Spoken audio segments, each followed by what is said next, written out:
Ah yes, Paramount Plus. We've been discussing ViacomCBS's new streaming service for a while now, but here in March of 2021, the company is just about ready to launch its renewed vision for streaming entertainment. And so in this video, we're going to talk about what Paramount Plus actually is, how much it costs, and more. If you've been curious about this new streaming service or this new version of an old streaming service, well, I hope this helps. These are 5 things you should know about Paramount Plus. Number 1, what is Paramount Plus? Well, to start off, Paramount Plus is the new name for ViacomCBS's streaming service, and it represents a rebranding, revamping, and relaunch of the company's CBS All Access streaming service. And as the company is eager to point out, this launch is much more than just a name change, and we'll dive into some of the specifics in this video. In all, the company's promising more than 30,000 TV episodes, 2,500 movies, and over 1,000 live sporting events. And it's also leveraging its portfolio of brands like BET, MTV, CBS, Comedy Central, and more. And as for why ViacomCBS opted to change the name, we can certainly speculate. One guess is that the name CBS All Access might be too connected to the CBS channel itself and might not accurately describe the breadth and scope of the company's content offerings. And perhaps leveraging the Paramount name might suggest a wider-ranging library. That's just a guess on our part though. In any case, starting March 4th, what was once CBS All Access will become Paramount Plus.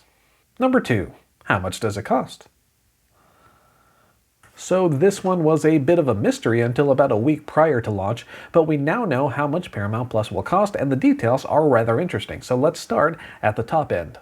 And if you want the full Paramount Plus experience without ads, that's going to cost you $9.99 per month, and that price will be available on March 4th, right when the service launches. There's also a cheaper option that goes for $4.99 per month with ads. And yes, if you were paying attention to CBS All Access pricing, you might notice this rate is actually cheaper than the $5.99 asking price for that service. However, there's a bit of a catch here. That cheaper $4.99 price won't be available at launch. Instead, ViacomCBS says that will be available later in the year, around June, we're told.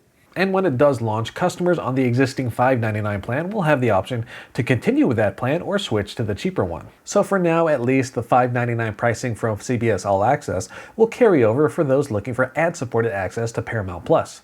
Now, it's also important to point out that the current $5.99 plan and the upcoming $4.99 option are not the exact same, and there are important content access changes to consider, and we'll get to that in the very next section. Number 3, what can you watch on the different plans?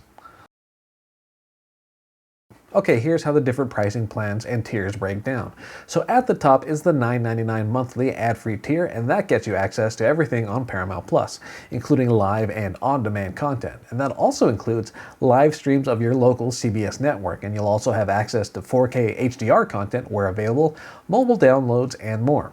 And it is definitely worth mentioning that even though ViacomCBS is touting this as an ad-free plan, live TV content will still contain ads, and you might also see brief teasers and drop-ins for other content ahead of some shows and movies. It's something live TV streaming service users might already be used to, but we figured we'd mention that ad-free here comes with a few caveats. Below that, and coming in later this year, will be the $4.99 ad-supported plan, and like we mentioned, this represents a cheaper entry point than the $5.99 option offered through CBS All Access. However, that does come with a catch that may or may not be a big deal to you.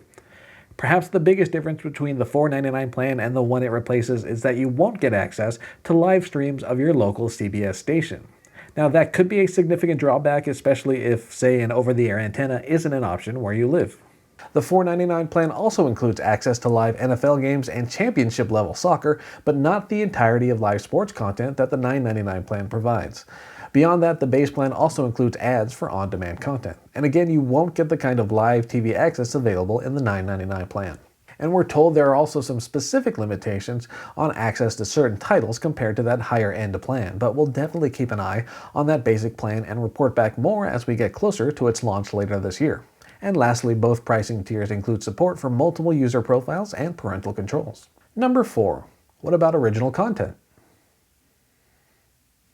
If we've learned anything about launching a new streaming service from Peacock, HBO Max, Discovery Plus, and others, it's that having an abundance of back catalog content is not enough these days. No, you're going to need to supplement that library with a healthy collection of new and original content, and Paramount Plus looks to be taking that approach as well.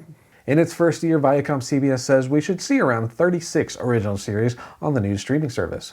In its online unveiling event in late February, the company announced more than 50 original projects were in the works for Paramount Plus. As for movies, Paramount films should be available around 30 to 90 days after their theatrical premiere. Meanwhile, MGM movies should also find their way to Paramount Plus after releasing in theaters. Of course, this isn't quite the same timetable as we see on HBO Max with its aggressive same-day release schedule for Warner Brothers films, but it is interesting to see how the film industry is adapting to current times. The company also shared info on specific titles we can expect, and we have a link to our post included down below in the video description. But to sum up, we've got a long list of content in a variety of genres and interests. For scripted dramas, there's Mayor of Kingstown with Jeremy Renner, kids and families to get new Avatar content, as well as a SpongeBob spin-off called Camp Coral. There's also a whole bunch of new reality shows coming, like RuPaul's Drag Race All-Stars, as well as new comedies like the return of Frasier. And there's also some planned spin-offs for the popular show Yellowstone coming to the service in the future, although Yellowstone itself won't be available on Paramount Plus just yet, as it's still currently streaming on rival service Peacock. But again, check out our full post link down below for more info on all the original content that's been announced so far. Number 5. What about device support? So this streaming service launch is a little different compared to a brand new rollout, and yes, the existing CBS All Access app is currently available on a number of platforms including Roku, Fire TV, and game consoles like the Xbox and PlayStation lines. However, for launch at least, ViacomCBS is officially listing a subset of devices as being supported at launch. Of the platforms we have listed here for the CBS All Access app, ViacomCBS says the new app will be available on iOS and Android, as well as online via ParamountPlus.com. Beyond that, the company says the app will come to, quote, a wide number of platforms including smart TVs, connected TV devices, online, mobile, gaming consoles, and leading OTT providers. And while that's not quite as definitive as we generally like, I think it's safe to assume that platforms that currently support the CBS All Access app will support the Paramount Plus app either at launch or not long after. So again, here's a list of devices that support the CBS All Access app. And it's worth mentioning that while Paramount Plus will build upon the existing app, some older versions of supported platforms will be left behind. Case in point, we recently reported that third-gen Apple TV devices will no longer be supported once the Paramount Plus app launches. So if that 2012-era device is still your main go-to streaming option, it might be time to consider some alternatives. And we'll have a link to our news post included down below in the video description. Wrapping it all up. So there you go, those were 5 things you should know about the reborn, relaunched, and revamped streaming service known as Paramount Plus. And as always, thank you all so much for tuning in this week. If you're a longtime CBS All Access user, or if you'd otherwise like to weigh in on the topic, feel free to sound off in the comment section down below.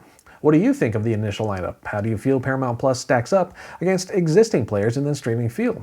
What do you think of the pricing? There's plenty to discuss, so yeah, let us know what you think. And of course, we'll continue to keep a close eye on Paramount Plus as it launches, grows, and evolves over time. And if you'd like to stay up to date, not just on Paramount Plus, but on all things streaming and cord cutting, please do consider clicking those like and subscribe buttons down below. For now though, my name is Philip Palermo. Thank you all for tuning in.